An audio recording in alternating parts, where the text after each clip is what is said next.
This podcast is brought to you by iPlayHockey.ca. iPlay is the leading hockey insurance provider to coaches, camp instructors, spring and summer hockey leagues, and tournaments across Canada. If you need insurance for hockey, iPlay has you covered. iPlay also provides hockey players and coaches with a wide range of free tools, drills, and skills in their drill vault to enhance on-ice performance, and they provide crucial off-ice knowledge as well. So if you need insurance for a hockey team, league, or camp, or if you just want to teach your kids some new drills, head on over to iPlayHockey.ca and check out their new website. Pleased to be joined at this time by a former second-round pick of the Pittsburgh Penguins in 1999.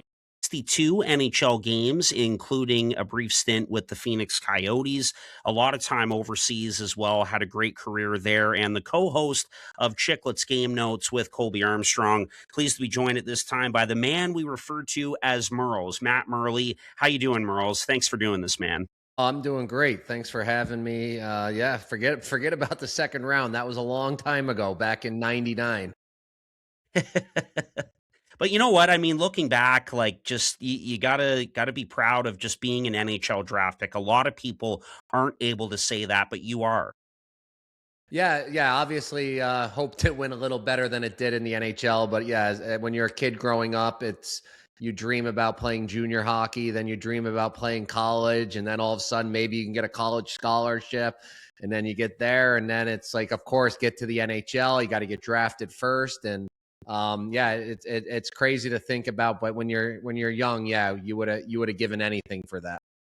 Well said. I'll use Elliot Friedman's line here. He said once that if you've played just one game in the NHL, that you are the elite of the elite, and I believe that as well, and you certainly have. So that's great. Let's start with the obvious. You're going to be here this coming weekend, Family Day weekend, for the Brockville Winter Classic, rivalry weekend between the Flyers and the Penguins. Just how excited are you about being here, being with this group of guys, whether it's Roenick, Kasparaitis, Waugh, Dag? I mean, the list goes on. It's going to be a great weekend. I'm sure you're really looking forward to it. Yeah, it's really cool. It's the first time I've done something like this. It's actually Colby's the one that set me up for it. He usually does this stuff all the time, and he's great at it. You know, he's great at talking to everybody and remembering names. And if you're ever with him in an NHL event, he stops and talks to every person. He knows everybody. So I got big shoes to fill to take his spot up here. But yeah, when I go through that roster, it's really cool because obviously I played with a lot of the guys in the Pittsburgh situation. But the Daigle, Alex Dag, we were line mates my rookie year in Wilkes-Barre, and we got along on the ice, off the ice, and you see from our numbers together there, we had a really good year, and I always like catching up with him. And, you know, Kasparaitis is a guy I used to train with down in New York, so I know him a little bit, and, of course, JR's JR. I actually used to play in games like this with him out in Vegas in the Jerry Bruckheimer tournament, so I got a little history with him in those. And looking forward to a fun event and to get back to Brockville. I haven't been there since probably an Adam or a Pee Wee tournament back in the day. Oh, no way. Wow. That's so you have been here before. Didn't know that. That's pretty cool. And now you get to come back all these years later. You know, it's one of those great small communities that loves its hockey and just goes crazy when, you know, guys of your ilk can come to town and just make a great time of it and make a great weekend out of it. So a great way to spend Family Day weekend for sure. It's going to be awesome. Yeah, I'm not too familiar. I can't really remember anything. Was it the Brockville Braves? Would that have been the team? Or yeah, that's the junior A team. I'm actually their play-by-play guy on Friday nights, and so yeah, you got it, man. The Braves. That's right. Yeah, so I'm looking forward to that. I already did my research. I'm a big poutine guy. And nice. I know you people, I know the Canadians and true poutine lovers think I'm crazy when I love Harvey's, but I already checked. There's a Harvey's in town. So I'll at least get one poutine from there. And I don't know about that rink, but a lot of the small rinks in Canada, usually the arena has some of the best poutine too.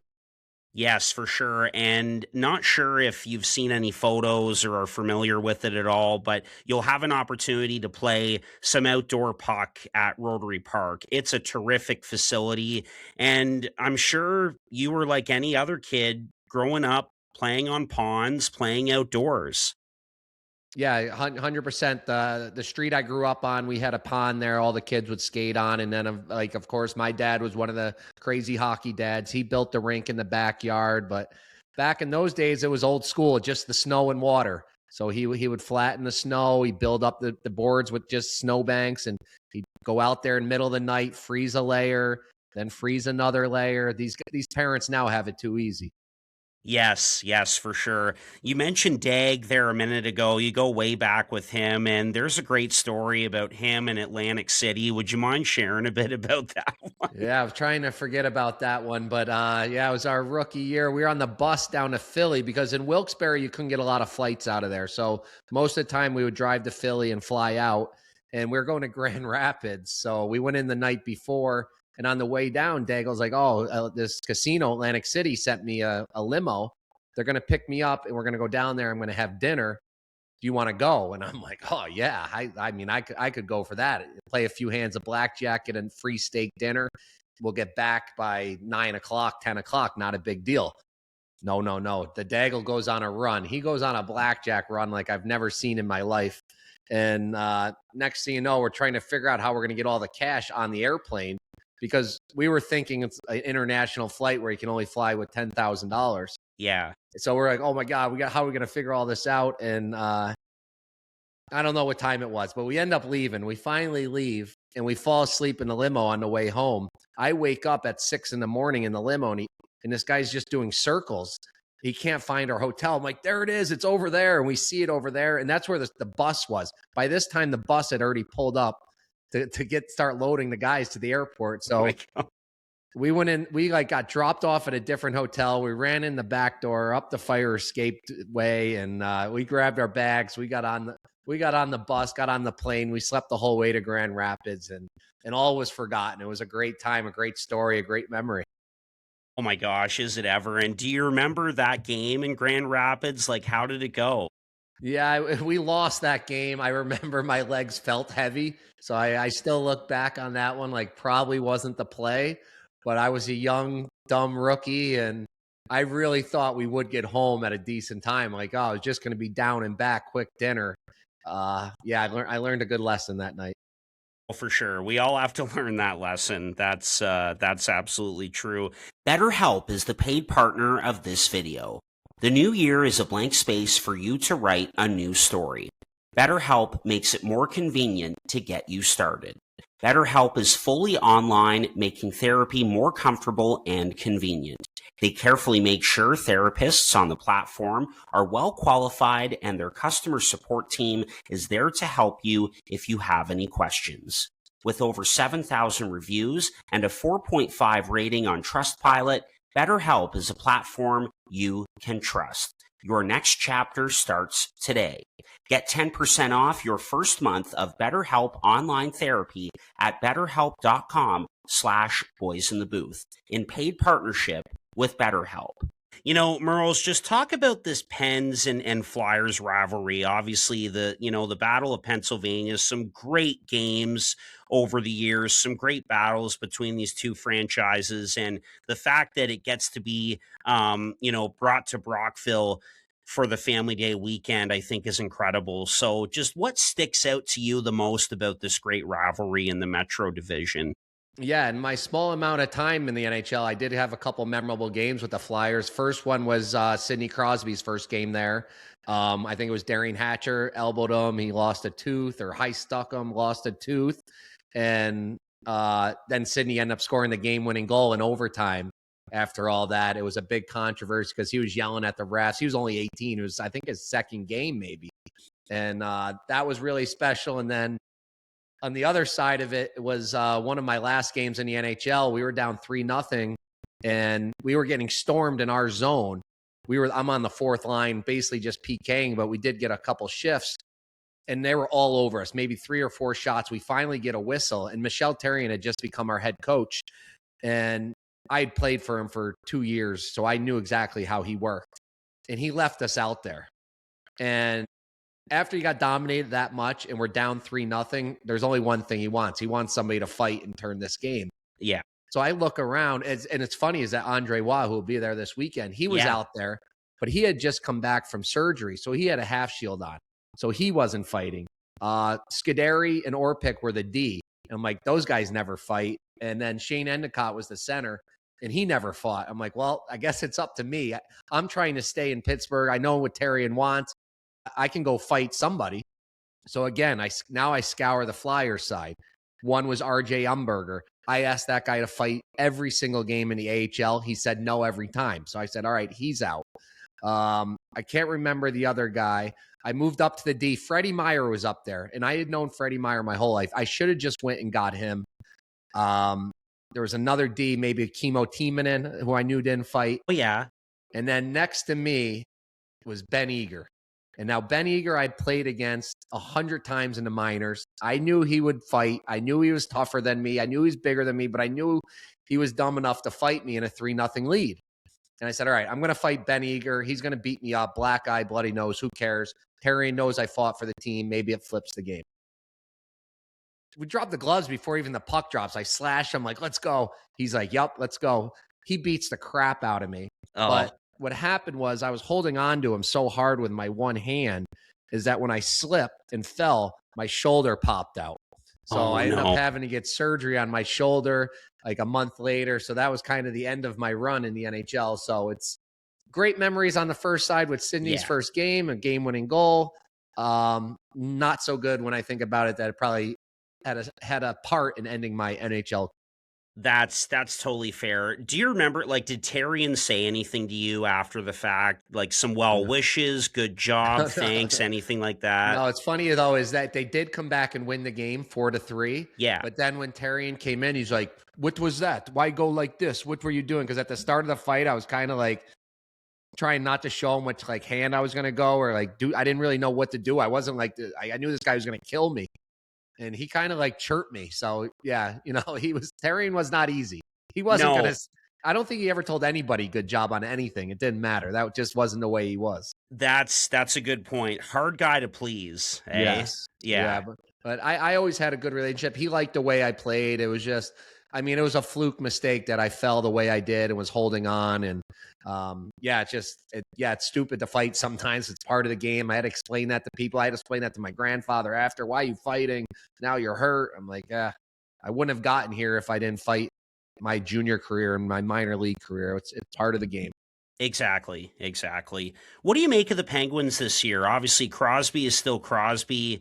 They've got some kids in the lineup. Avery Hayes, what an NHL debut for him in Buffalo recently. Ben Kindle, he's popped off. They've got some veterans like Mantha who are having career years. What do you make of the Penguins this year? Did you expect any of this? No, I definitely didn't expect this, but you have to know with Sidney that something can always happen. And I think that the most credit's got to go to the new coach. The new coach came in there and they're playing with a totally different life. They have life. They have energy. They were just so... Lots of speed under Dan Muse. Yeah, they're kind of just like going through the motions. It almost seemed like it's the same thing. So it's like a new life. You mentioned that kid. The other young kid, Ben Kindle, came into the lineup. It's been great. And then, recently since they got Skinner, his numbers are insane. Yes. He just needed to get out of Edmonton and away from all those crazy fans out there to kind of reset, and I think he's going to do really well. And yeah, I'm excited. It's fun to root for Pittsburgh. I always will root for Sidney and Pittsburgh, and yeah, it's a nice surprise. Yes, for sure. Just a couple more for you, Murls, before we wrap up. And again, I appreciate your time, man. The Olympics, obviously, the men's hockey about to get going here shortly, and Canada and the U.S. look like it could come down to those teams. Just what are you thinking? What's your mind telling you going into the men's hockey here at the Olympics in Milano Cortina? Yeah, it's telling me that Canada is going to be too strong because I keep seeing McKinnon, McDavid, Makar, Crosby, and like to mention Crosby fourth on that just shows the kind of team they have. But you got to remember the goaltending, like the way those guys have played during this NHL season. I know what they can do. I know what Binnington has done. But the way he's played this year, maybe we have an advantage on that side of it. I like the Swedish team. Sweden, my kids are half Swedish. My wife's Swedish, so I think they're really strong because they have a great D core. They got a lot of good goalies they can throw in there if one does struggle. Where that's that's stronger than Canada probably on the goaltending. They got some guys that can score. And then, of course, I'm going to be rooting the U.S. I don't know. I don't love some of the players they took. I think there were some better players out there, especially as this isn't a 7-game series. It's a 1 game. You need 1 game of just like you need somebody to make a play. You need one. If in a 7-game series, yeah, I would like some of these more role player guys. But this 1 game, I would have liked a few different guys that can score in different situations than some of these other guys that are more role players. Yeah, fair enough. And who's the main guy that you're keeping your eyes on with the Americans in particular? Yeah, Jack Eichel for me. I love the way he plays. I love how he skates. I'm a big Vegas guy. I love taking Vegas, especially in the late games when we need some late night action. I just love when he wants to take over a game. He can on both ends, and he just skates it. He's awesome. He can play every position. So he's my key guy for us. This podcast is sponsored by SeatGeek, the absolute best ticket app out there. SeatGeek takes the confusion out of buying tickets, making it quick and easy to get the best deals to tickets at your favorite sporting event. SeatGeek does this awesome thing where they score each ticket out of 10 based on its value, so you know whether you're getting a good or a bad deal. Last time I got tickets to see the Devils play, I first saw red tickets. I waited it out, monitored the price in-app, and once I saw green, I pulled the trigger. SeatGeek makes it that easy. And here's the best part. SeatGeek has completely hooked us up. Boys in the Booth listeners get $20 off their first purchase on SeatGeek with the promo code BOYSINTHEBOOTH in all caps. Click the link in our description to download the app, and remember to get your discounted tickets using the code BOYSINTHEBOOTH in all caps.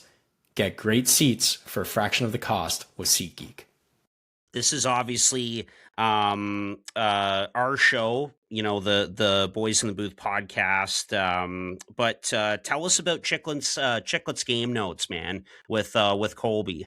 Yeah, Colby, the hardest working man in hockey. If you follow him along, he's in a different city every night, calling a game, at the game, in between the benches, or up in the studio. But I got on with Chiclets.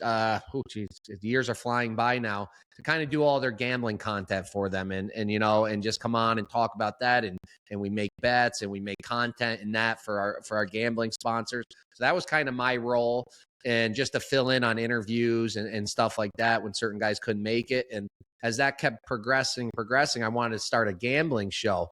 And at the same time, Army happened to hang out with us, and then Biz and Whit, we all started talking like, all right, well, why don't you guys just do your own little hockey show with, kind of centered on gambling, and then you guys can get into everything else too. And that's kind of how it started. We started with little short episodes every day. And we started once a month, which was weird because it was too much to talk about in 1 month.